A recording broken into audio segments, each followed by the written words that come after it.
بسم اللہ الرحمن الرحیم۔ السلام علیکم دوستو، میں سردار حمزہ مان آپ کو ہمارے چینل پر خوش آمدید۔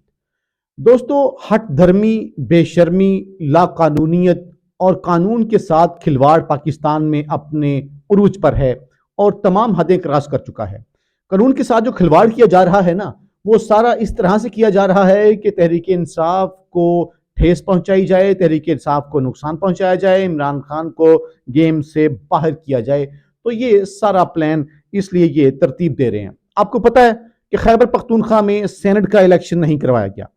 جی کیوں نہیں کروایا گیا؟ وہ جی اس لیے جی مخصوص نشستوں پر لوگوں نے حلف نہیں لیا تو اس لیے ان کا حق مارا جائے گا، تو اس لیے ہم الیکشن نہیں کروائیں گے۔ مخصوص نشستوں پر بھی انہوں نے تحریک انصاف کے ساتھ زیادتی کی۔ جو حق تھا تحریک انصاف کا، عمران خان کے بندوں کا، انہوں نے وہ چھین کے دوسری جماعتوں کو دے دیا، اور دوسری جماعتوں نے بھی اتنی بے شرمی، ہٹ دھرمی اور بغیرتی کی تمام حدیں پار کرتے ہوئے بالکل بے شرم ہو کے انہوں نے وہ مخصوص سیٹیں بھی لے لی۔ اچھا جی، اب لیکن اس صوبے کے سینیٹر ان کا حق مارا جائے تو آپ چیئرمین سینٹ اور ڈپٹی چیئرمین سینٹ کا الیکشن نہیں روک رہے۔ تحریک انصاف اور سنی اتحاد کونسل جو ہے وہ گئی جناب الیکشن کمیشن کے پاس، کوئی بات نہیں سنی گئی۔ اس کے بعد انہوں نے کیا کیا؟ اس کے بعد انہوں نے آج جو عدالت ہے، اسلام آباد ہائی کورٹ ہے، وہاں پر ایک پٹیشن دائر کی اور ان سے یہ کہا کہ دیکھیے یہ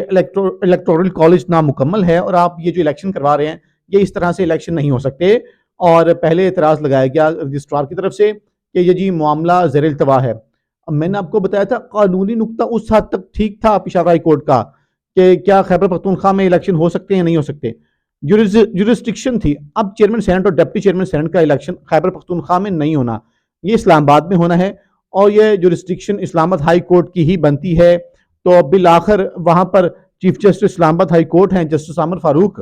انہوں نے جناب اچھا یہاں پہ نوٹ کریں، پھر جو کیس بڑا اہم ہوتا ہے، جو عمران خان کی فیور میں جانا ہوتا ہے، اس کو عامر فاروق پج کے لے لیتا ہے، پج کے ٹوٹ کے پہ آ جاتا ہے۔ اچھا جی، ٹوٹ کے پڑ گئے جناب، اس درخواست پر بھی سام بن کے بیٹھ گئے ہیں عامر فاروق صاحب، اور انہوں نے جناب خود سماعت کی، باقی ججز کو سماعت نہیں کرنے دی۔ جو اہم کیس ہوگا عامر فاروق بالکل ویلے بیٹھے ہیں، وہ اسی کو کیس کو پکڑیں گے۔ باقی ججز کو بابر ستار صاحب ہیں، وہاں پہ بڑے قابل احترام جج ہیں، انصاف پہ مبنی فیصلے کرتے ہیں، ان کو انہوں نے نہیں لینے دیا، کیونکہ بابر ستار صاحب بھی انہی ججز میں ہیں جنہوں نے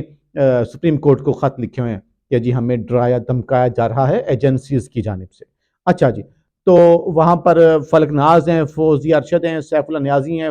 سیف اللہ ابڑو ہیں، ان کے اوپر درخواست ہوئی اور وہاں پہ کہا گیا کہ جی آئین کے مطابق سینٹ اراکین کی کل تعداد 96 ہے، جس میں تمام صوبوں کی یکساں نمائندگی ہے، اور سینٹ سے خیبر پختونخوا سے 23 اراکین ہونے چاہیے، پہلے والے بھی اور ابھی والے 11 ملا کے، پچھلے 11 اور ابھی والے 12 ملا کے، جب تک وہ مکمل نہیں ہوتے تو آپ یوں سمجھیے کہ سینٹ کا ایوان جو ہے وہ نامکمل ہے، آپ تب تک الیکشن روکیے۔ لیکن جب یہ معاملہ وہاں پر اسلام آباد ہائی کورٹ کے چیف جسٹس عامر فاروق صاحب کے سامنے آیا، اور وہاں پر جناب جسٹس عامر فاروق صاحب کو کم از کم یہ کام نہیں کرنا چاہیے تھا جو انہوں نے آج کام کر دیا ہے۔ انہوں نے کیا کیا؟ انہوں نے بجائے اس کے کہ کوئی حتمی فیصلہ کرتے، اور چونکہ کل تقریب حلف برداری ہے، کل چیئرمین ڈپٹی چیئرمین کا الیکشن ہے، میں ذرا آپ کو نمبر بتا دیتا ہوں۔ اس وقت ایوان کے اندر پیپلز پارٹی کی سیٹیں سب سے زیادہ 24 ہیں، پی ٹی آئی کی 19 ہیں۔ آپ ذرا الیکشن وہاں پہ کروائیں،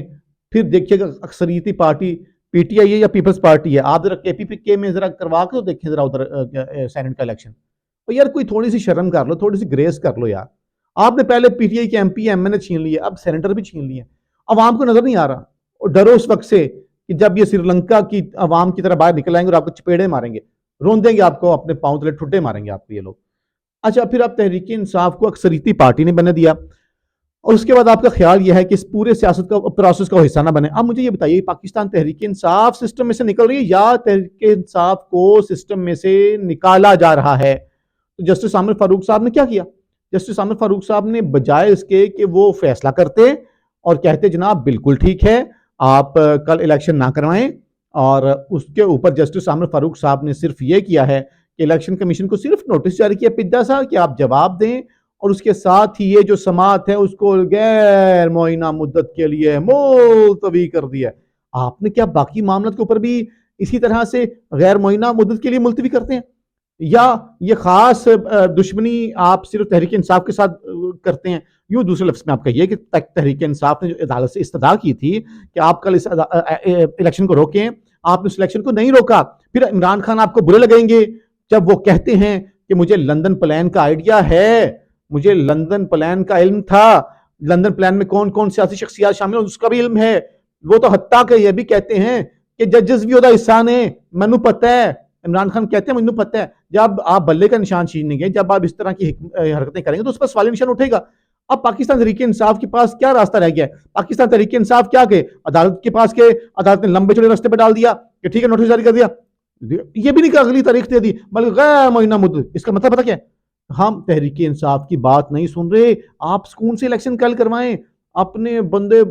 بٹھائیں کرسیوں پہ، اس کے بعد جسٹس عامر فاروق سماعت کریں گے، پوچھیں گے اچھا کیا بنا الیکشن کا؟ جواب ہوگا جناب وہ چیئرمین سینٹ کا الیکشن بھی ہو گیا ہے، ڈپٹی چیئرمین کا الیکشن بھی ہو گیا ہے جناب، اچھا پھر یہ درخواست جو ہے نا غیر مؤثر ہے۔ پھر وہ کہیں گے جسٹس عامر فاروق او دیکھیں جی اس کا تو فائدہ نہیں ہے، تو تحریک انصاف والے وکلا صاحب آپ نا تسی نا انج کرو اپنی درخواست جڑی نا واپس لے لو، وڈرا کر لیں، اینڈ پہ یہ ہوگا، یا اس بنیاد پر ہم اس کو نمٹا دیتے ہیں۔ پاکستان تحریک انصاف نے اب اس چیئرمین اور ڈپٹی چیئرمین سینٹ کے الیکشن کو بیچاروں نے بائیکاٹ کیا، کیا کرتے اور کوئی حل نہیں تھا، اور پی ٹی آئی کے ترجمان کے مطابق وفاق کی تمام اکائیوں کی نمائندگی کیے بغیر چیئرمین اور ڈپٹی چیئرمین سینٹ کا انتخاب غیر آئینی ہے، اور انہوں نے کہا کہ نامکمل الیکٹورل کالج کے ساتھ غیر ہمارے ارکان کو سلیکٹ کرنے کے ان کا الیکشن کے پی کے میں کروانے کے بغیر ہم ایوان بالا کی توہین نہیں ہونے دیں گے۔ ساتھ ہی کہا کہ نامکمل ایوان کی صورت میں چیئرمین اور ڈپٹی چیئرمین سینٹ کا انتخاب جمہوری اقدار کا قتل ہے، ان کا یہ بالکل غیر آئینی اقدام ہے۔ آگے چل کے تھوڑا سا میں نے آپ کو باؤ جی کا بتانا ہے۔ باؤ جی کسے مطلب نواز شریف، اور وہ جناب ان کے ساتھ بہت بڑا ہینڈ ہو گیا ہے، ان کے ساتھ موئے موئے ہو گیا ہے، ان کو جناب بڑے ہیوی قسم کے پروٹوکول کے ساتھ، صدارتی پروٹوکول، وزیر اعظم والے پروٹوکول کے ساتھ ان کو پاکستان لایا گیا، اور اب ان کے ساتھ ان کی نیچے سے سیڑھی کھینچ لی گئی ہے، ان کی کانپیں ٹانگ گئی ہیں، ان کا سارا ٹبر مفت پاکستان کے غریب عوام کے ٹیکس کے خرچے پہ ادھر گیا ہے سعودی عرب میں عمرہ کرنے۔ ان کی جو ہے شہزادی، ان کی بیٹی مریم سفتر بھی گئی، ان کا بھرا شہباز شریف بھی گیا، وہ ادھر انہوں نے مفت عمرے کیے، رشتہ داروں کو بھی ساتھ لے گئے جہاز میں، ان سے السلام علیکم لیتے رہے، عوام کو لگے کہ جی بڑی وہ دکھا رہے کے بڑے عوامی ہیں، آپ ذرا آئے ہیں اچرے بازار میں، آئے ہیں ذرا، آپ نکلیں ادھر مریدکیہ میں، آئیں لاہور میں، آئیں گے ادھر پنڈی کسی بازار میں نکلیں، ادھر کوئی مطلب لبرٹی میں ہی آ جائیں، آپ کو پتہ چل جائے گا، دودھ کا دودھ پانی کا پانی ہو جائے گا کہ عوام میں آپ کی کتنی محبت ہے۔ وزیر اعلیٰ پنجاب صاحبہ اور وزیر اعظم پاکستان صاحب،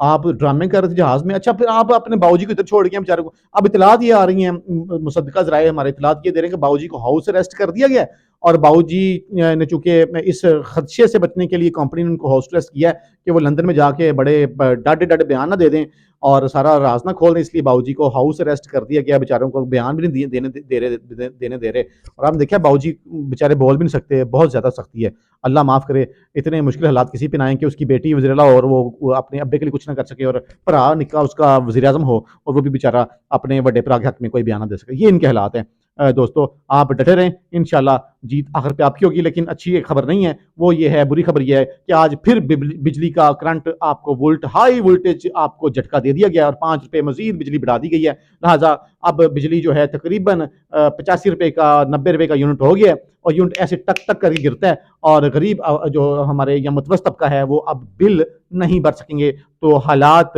بہت زیادہ کشیدہ ہونے جا رہے ہیں۔ دوسری بھی روزمرہ کی اشیاء جو ہیں وہ کافی مہنگی ہو رہی ہیں day by day, petrol diesel کا ریٹ مزید بڑھے گا۔ اپنا خیال رکھیں، اللہ نگہبان۔